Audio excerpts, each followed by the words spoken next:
Still Poddable, still Poddable. Boston Celtics, still Poddable, still Poddable. Oh yeah! Still Poddable, still Poddable. Boston Celtics, still Poddable, still Poddable. Banner 19. Beat Rob, Jim, Becca, Jake King. Still Poddable, still Poddable. The Caesar on the court to get another ring. Still Poddable, still Poddable. Everybody in the chat now sing. Still Poddable, still Poddable. Still Poddable, still Poddable. Boston Celtics, still Poddable, still Poddable. Oh yeah! Shut your ass up, man. Daddy's always halfway there.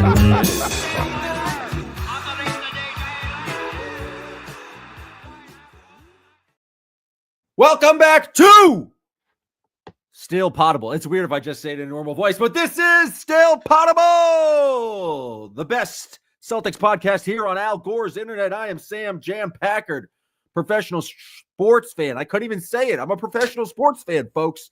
I'm joined by producer extraordinaire and the big hat, Sean Gauthier, and we are coming to you live after the Celtics take down the Minnesota Timberwolves 118-115. And I'll say it, Sean. I'm going to say it. Fun basketball game. Both teams, they shot and made a lot of three-point shots, and I personally found it to be entertaining. Jason Tatum was dominant in this game. 33 points, 9 assists, 8 rebounds. Anthony Edwards, not so dominant, although he had got off a very good look to end the game. A lot better look than I would have personally liked. The Celtics pretty much blew an 8-9 point lead in like the final minute and a half of this game, but they pulled it out, folks, with a lot of clutch shots, maybe a random lucky bank shot from Derek White, but he did a lot of cool stuff. And I just thought it was a real fun victory and a great way for the Celtics to start this road trip. For me, I just finished starting 5 like yesterday. This was exactly what I needed. I finished watching it. The more I watched it, the less I like Anthony Edwards. I was stoked about this game. It was everything I could have wanted. The only thing it could have used is Jaylen Brown playing and getting like some more beef in with Anthony Edwards. I think that's what makes this win very impressive way to start the road trip. Is you have no Jaylen Brown, no Kristaps Porzingis, and it's just a very solid victory where Sam Hauser stepped up, Derek White stepped up, hand up. Nehemias Queta has some great minutes in this game, and I think that he deserves some credit for just playing well. I'm seeing Joshua B and Owen B dancing right now because they're so thrilled. How is the B family doing after this victory? We're outstanding, right? Yeah. Yeah, Nehemias Queta justifying all of the love that I've given to him over the weeks and months of getting experience. Jordan Walsh is our new favorite defender. Jordan Walsh was everywhere on the court. And honestly, I mean, and this is going to be one of my 3 questions for you, Packard. So start with this one. I've got 3, but this is the serious one. I would have much rather seen Jordan Walsh at the end of that defensive possession than Peyton Pritchard. And I understand that Peyton Pritchard has earned these last shot attempts, that we know that he's an awesome shooter. But when I'm looking for one defensive possession, I'm getting to the point where I really want to see Jordan Walsh on that court. What do you guys feel? And Sean, I also want to hear from you on that question. I think it's a fair question. Van de Gundy was talking about switching everything, and it's like maybe if you got the ball to a bigger guy, they could shoot it right over Peyton Pritchard. I think it's just a matter of trust that like Peyton Pritchard's a hooper. He's going to make the right decision. It didn't seem like he made the right decision necessarily because I think he could have fouled Anthony Edwards and it wouldn't have been a 3. But I think it's just Jordan Walsh is 20 years old and Peyton Pritchard has been in many a big game at this point, and you just trust him more. But I agree with you just in terms of like a sheer size or like defensive skill. Maybe you go to Walsh in that scenario. What do you think, Sean? See, actually, I think that it was the right move to kind of lay off of him on that shot, and like you fight to keep him from getting the shot off, but then once he goes up, like I think it's a bit of a veteran move from Pritchard to like back up and get out of the way, because the last thing you want to do is foul there while you don't want to foul him while he's shooting, give him the jump, like the free throws to be able to tie the game, or worst case, he makes it and then gets a free throw to win the game. It's like, make it hard for him, make him to put up a tough one, and then get the hell out of the way. And I think that's why you put in Pritchard, because someone like Walsh, who I think had a great game, especially in the defensive end, like he might go hard there, hit him, and then put the game in jeopardy there at the end. So yeah. Also, that end game scenario is a lot of like, we need to switch and navigate through screens. And I feel like having maybe the smaller frame and just the quickness of Peyton Pritchard can be pretty valuable and just in terms of that screen navigation. But the Celtics won, so I'm not going to criticize Joe Mazzulla for his decision making down the stretch. I might criticize the Celtics for their shot selection down the stretch. The couple of threes before the Jason Tatum's final shot of the game, I thought he got a good look in a post-up situation, I think against Nickeil Alexander-Walker, but the 2 or 3 possessions before that was some jacked threes that were not so great. And if this game happened to go into overtime, I'm imagining people would have been mad online. Count myself one of them. Hand up again, because I did not like that. They could have iced this game out a lot easier, but I'm not complaining. Great victory on the road in Minnesota. Question number 2, very quickly. I heard a lot of criticism from people online at the time about Jaylen Brown getting his, massive record deal and, all the salary cap ramifications of all of that. But I would much rather have a $61 million player that, is on the court at the end of the game than a $49 million center that's sitting on the bench in Rudy Gobert for the Minnesota Timberwolves. How important really is defense if Rudy Gobert is going to stop the entire fourth quarter of a basketball game? Like, what do we really think about defense globally if Rudy Gobert can just be missing the entire time? I think defense is still important. I will say that, but I did notice Rudy Gobert's absence from the court down the stretch while the Celtics were playing 2 bigs. Like Nemi and Al Horford were on the court, and I guess they just so desperately wanted to keep Rudy Gobert out of pick and roll coverage, because that's exactly what the Celtics would have done. They would have run whoever Rudy's covering. But we've seen the Celtics do this before. Like, you can pre-switch. You can try and get Rudy Gobert out there. It's kind of wild in a double big lineup to not play the multi-time defensive player of the year. It's just that Tatum was doing such a good job of just knocking down threes when Rudy was in that drop. And then if Rudy plays up a little bit more, Tatum's gonna blow by him, and they didn't have that kind of other line of defense than the Timberwolves in rotation. And I think my favorite part of this game was in the fourth quarter when Tatum really had it going, and the Wolves just decided, like, all right, we got to double the ball, we got to double Tatum, and it was like 3 possessions in a row, and it's just Tatum made the right play every single time and got easy buckets for his teammates. And you just can't double Jason Tatum at this point. He's just too good. And so when he has his shot going, you kind of just have to live with him, and you kind of just invite him to take as many threes as he wants, because you live with the percentages on that. But when he's going to the rim, it feels like he's making the right decisions. And just like the passing he's displayed when they were trying to get the balls out of his hands I thought was fantastic. Question number 3, and the last one for the evening. From you. From me. Oh, so Owen has one. So the last one from me. I listened to your New Year's Eve pod, Jam Packard, and I seem to remember somebody on the pod, I don't think it was you, saying that the Celtics might have a losing record on this upcoming month of January. Do you think that this win gives you confidence going forward that maybe we can avoid the losing record and maybe we can close the gap with the Cavaliers while the New York Knicks maybe take another loss to the Oklahoma City Thunder coming up this week?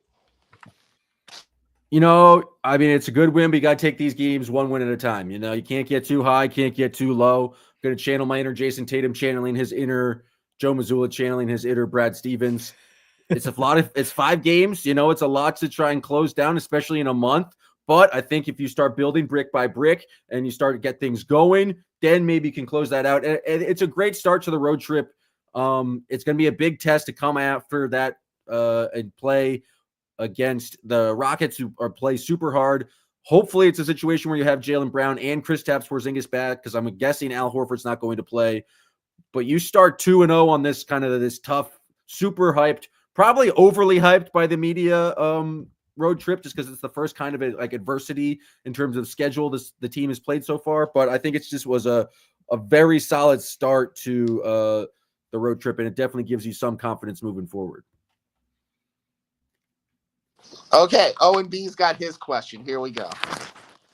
Why were we up 40 points in one game against the Rockets, The Raptors? I don't keep track of those teams. Oh, And these- then we go all the way down to a 3-point win against the Timberwolves. Well, I think it's a fairly simple answer. The Raptors are bad. The Yeah. Raptors are a bad team, and the Timberwolves are pretty good. I like Anthony Edwards was not great tonight. And thank you for the question, Owen B. Anthony Edwards only had 15 points tonight, was 5 of 16 from the field. But I thought every single other player on the Timberwolves, maybe other than Rudy Gobert, had a pretty solid game. Actually, looking at it, Mike Conley didn't do anything. Julius Randle, 27 points. He had 7 assists. He was a problem. The Celtics really he got a switch, and Julius Randle is a big individual. He gets a switch on some guys like Peyton Pritchard. You're going to have to help off, and I thought he did a good job of making that pass. And then there's a bunch of guys on the Timberwolves who I wouldn't say are known for their three-point shot making, came in and knocked down threes and just kept on getting the Timberwolves back into this game. That was like one of the major themes of this game, I felt, was the Celtics built, like, they played pretty solid, generating a lot of turnovers and just kept on going on these runs. But the Timberwolves answered every single time, and I thought it was a lot from their three-point shooting. Alexander Walker had a 3. DiVincenzo was 3 of 5 from deep. Josh Minot, who I was pronouncing Minot because I just think it's better that way, he had a 3. Jaden McDaniels had 4 threes. It's just Naz Reid, who's kind of more of an established three-point shooter. But I thought all of these other Timberwolves stepped off, especially when Randall was getting a lot of attention and knocked down shots, and that kept them in the game. And you know what, Sean?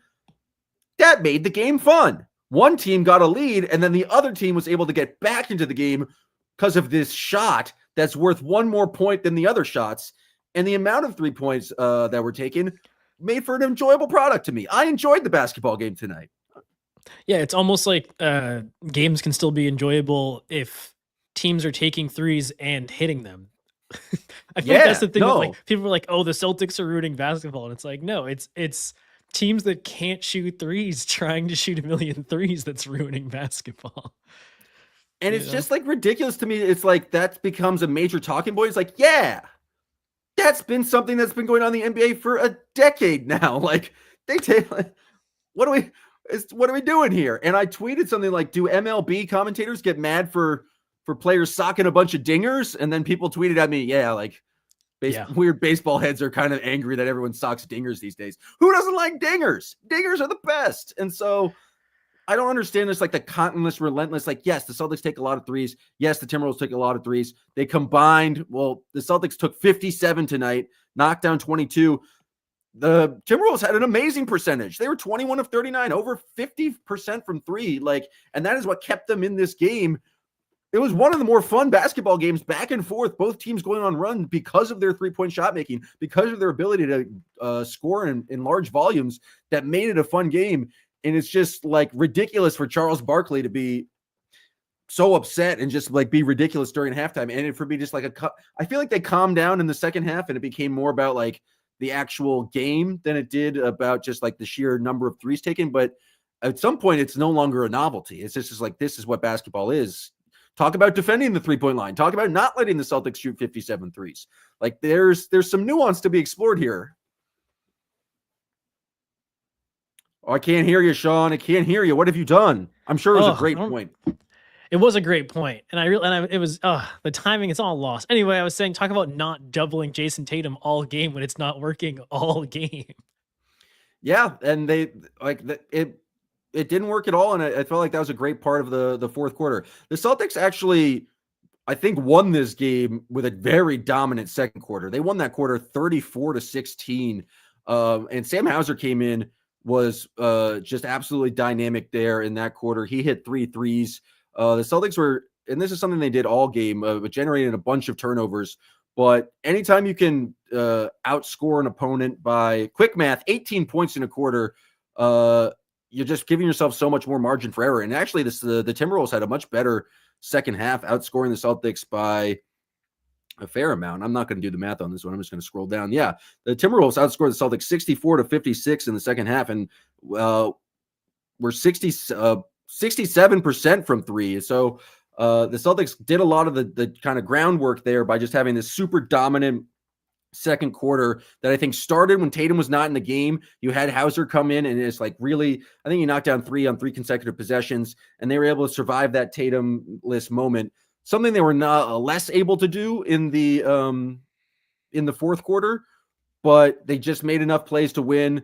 Derek White knocked down some pretty clutch shots. I thought Derek White did a good job of just creating offense off the dribble in moments when Tatum was off the court. And the Celtics just did a solid job of just generating turnovers and making it difficult for the Timberwolves to – it's like it feels like the Celtics executed their game plan. It's like we're going to live with the Jaden McDaniel threes. We're going to live with the random other guys knocking threes. They happen to knock them down, but I think if you're just talking about margin ball, Missoula ball, winning on the margins, the Celtics took 92 shots tonight, and the Minnesota Timberwolves only 74. So again, 18 just more attempts at the basket. That's how you kind of win a basketball game when you're not shooting the same percentage, and you turn the Timberwolves over 16 times for 22 points. That's how you start with a victory. I mentioned it earlier. Oh, go ahead. I was gonna say, like, you looking at the stat sheet, like this looks like a game the Celtics would lose, right? Like Minnesota's like 50% shooting on the night. They made 21 threes. The Celtics made 22. It's like you look at these numbers and you're like, the turnovers and the defense just stand out because, like you said, like 92 shot attempts versus 74 is the big statistical difference in this one. It's winning on the margins. And I think, and it's something B-Rob and I talked about, and we've been talking about ever since Chris Tapp's gone down with another injury, but like how the big men play is going to be a huge part of like how the Celtics kind of survive these times without Chris Tapp's Porzingis. Al Horford, did they change his 2 to a 3? Because he had 1 3-point make on the box score, but I thought it had been a 2. It was one of those times Tatum was doubled, but man, we could still use him knocking down some threes to really improve the offense. But that being said, I thought Luke Kornet and Nehemias Queta, I am saying it out loud, Nehemias Queta had just a fantastic job tonight. Luke Kornet was great with his offense.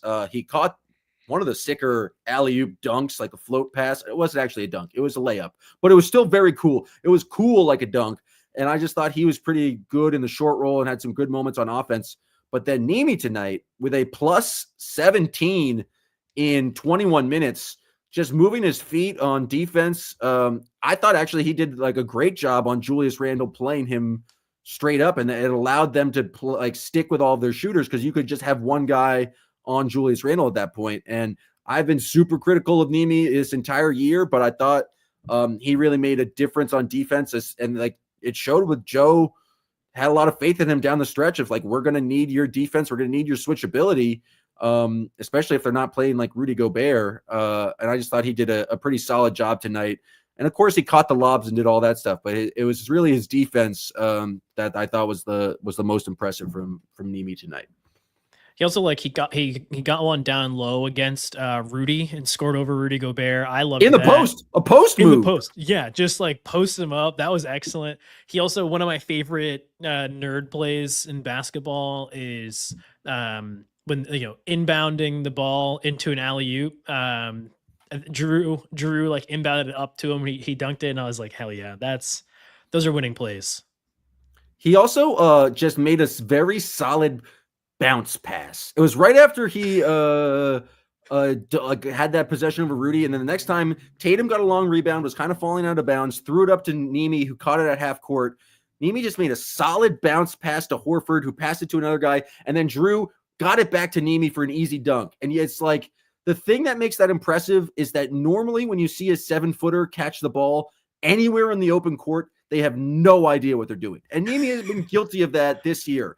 But to make a solid bounce pass in transition and to follow up, I was like, oh, he's doing some things here. This is for all of Portugal. And so I thought he had a pretty impressive game. like I said, plus 17, leading the team, leading the game in single game plus minus in only 21 minutes. I've been accused of being a Kata hater. I might have even been a Kata hater, but when you perform like this, no hate comes your way. Are we concerned at all about the minutes that guys put up tonight? Given that it's a back to back with Tatum 38 minutes, Holiday 38, D White 36. You gotta do like with Jalen out and Kristaps out, and at some point you just got to win the basketball game, and I think that's Joe Mazzulla's main concern. You have back-to-backs on the schedule. It's not going to be a fun flight to Houston tonight, but you're going to do what you're going to do, and you're going to have to play a scrappy, hard-playing Houston team, and this is what Jason Tatum does. He's extremely available. I'm going to be interested to see how Drew responds, and I feel like it's going to be super tough if you don't have Kristaps and Jalen tomorrow, but if you do, then you can lean on those guys a little bit more because they did not play tonight.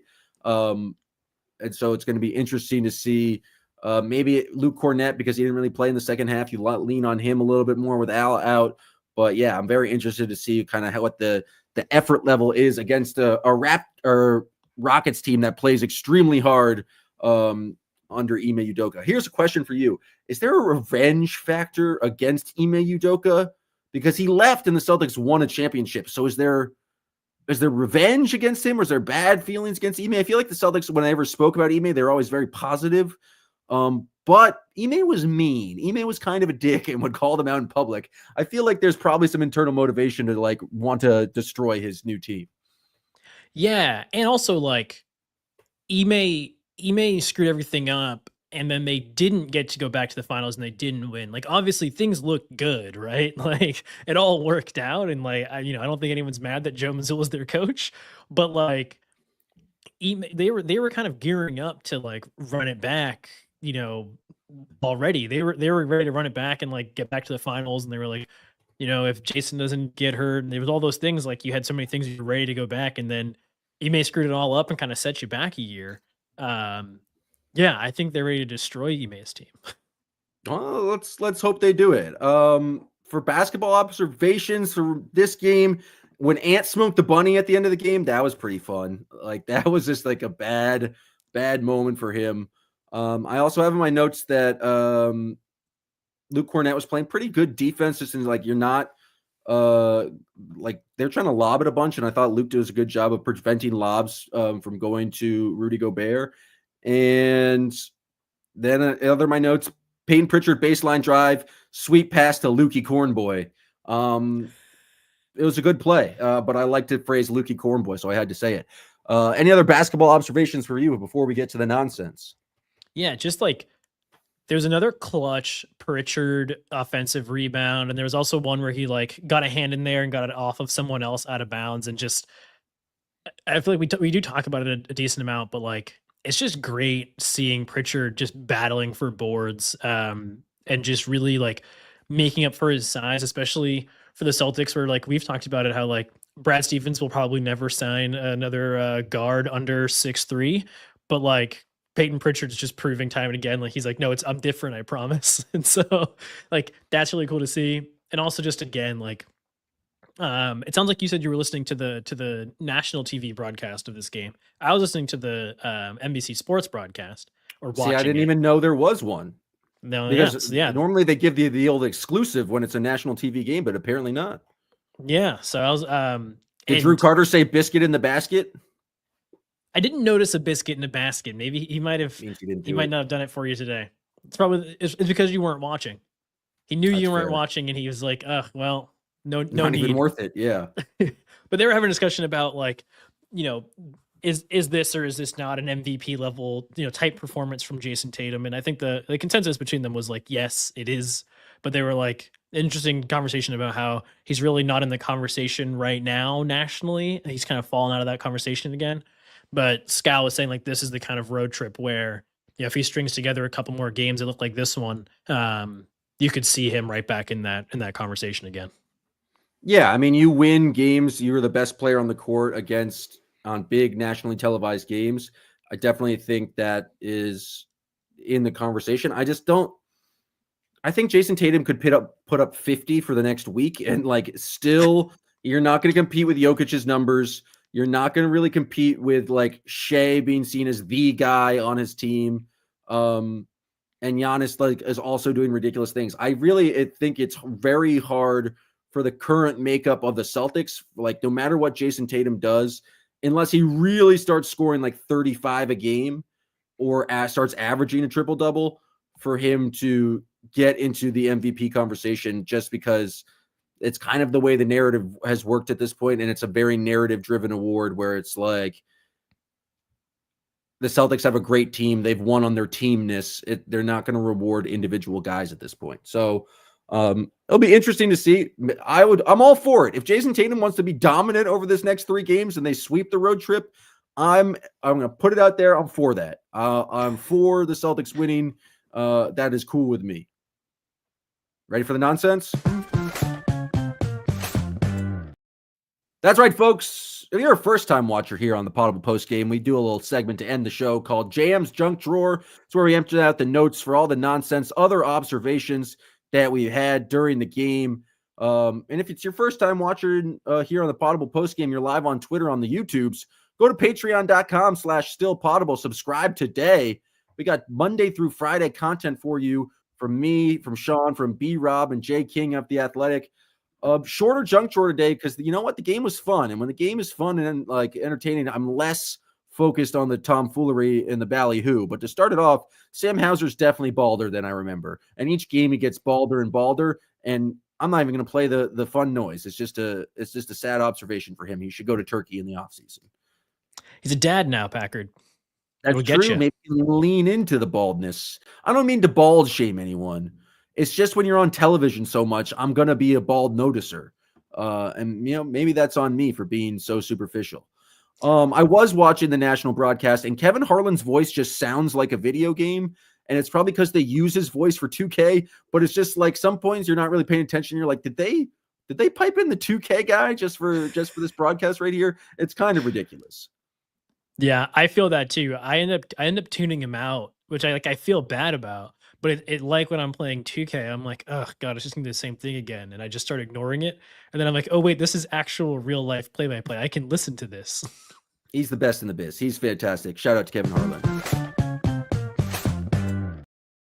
I don't know if you saw this, but there was an advertisement on my television where John Travolta played Santa Claus and was dancing to Saturday Night Fever, and it gave me the creeps. It gave me the heebie-jeebies. I didn't like it. It made me my skin crawl. It was gross. It was disgusting. I wrote a letter to the FCC saying, take it off my television now. It's the 2025. I don't want any of that. Get John Travolta off my TV. Get him as Santa Claus off my TV. It doesn't make any sense. I'm done with you.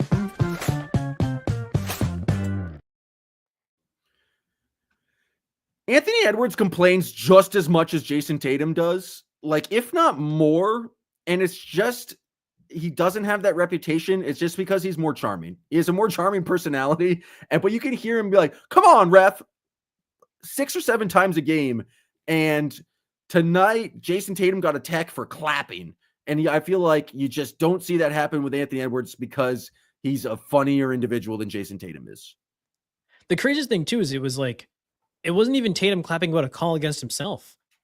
You know, that was a fairly normal reaction to be like, ah, damn, foul. Darn it, call, this possession didn't go the way I wanted it to. Yeah, darn it. And it was just like a quick slow turn to him and just, hey, nope. And he's like, what do I do? I feel like it's gonna be another one of those seasons where we're gonna get to the end and there's gonna be that, like, someone's gonna ask him the question of like, hey, you're 3 techs away from a suspension. He's like, yeah, I don't know why. Well, like the crazy thing is like clapping gets you a tech, right? But then immediately after that same ref who gives him a tech walks to the bench, and Joe Mazzulla just keeps on going, that's bullshit, that's soft, and just like directly criticizing that decision. While that's happening, Jason Tatum is talking to the other referee just going, that was bullshit, that was complete bullshit. Is that not worse than the initial clapping? Like I just, there's absolutely no consistency here. And hopefully that one gets rescinded because, like, if he gets suspended, like, what if they need a game down the stretch and they can't play because he has 16 techs or whatever? I get it when it's Draymond Green because he's always punching people or like doing weird stuff and hanging on people's arms, but all of Jason Tatum's texts are just like mild frustration when a call didn't go his way. And he's getting punished because he's kind of a boring guy. That felt me, but I got to keep it honest, folks. Jason Tatum's kind of boring. Shaquille O'Neal can really wear the fuck out of an ascot.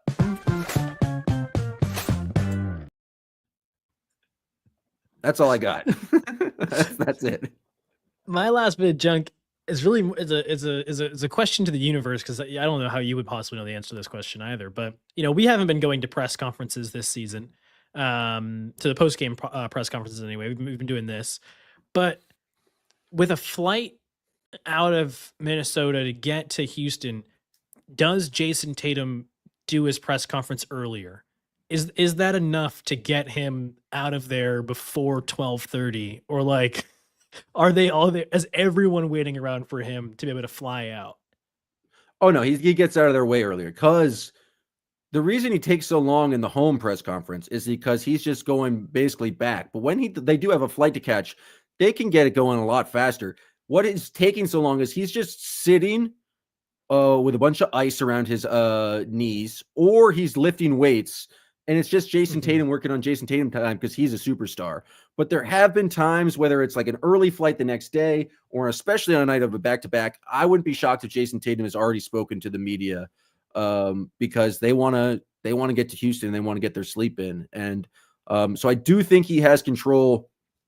It's just that he doesn't care about media members and beat reporters while he's in Boston, and nor should he, because I don't think it's going to change the coverage of him. I don't think if he got to the press conference 15 minutes earlier, he would get more, great articles about him. So take your time, Jason Tatum. You're a superstar. You're not going to win the MVP award, but you're an MVP in my book.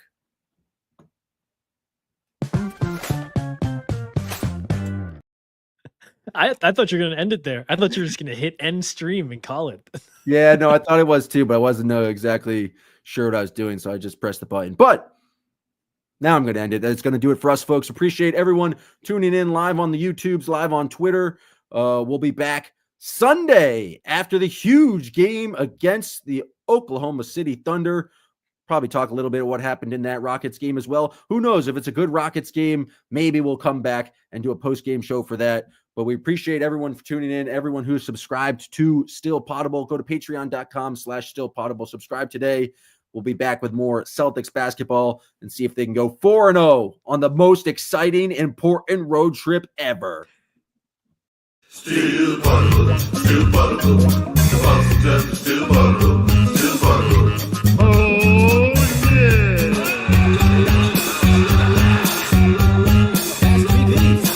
Slow down from eating and drinking and all that wild stuff.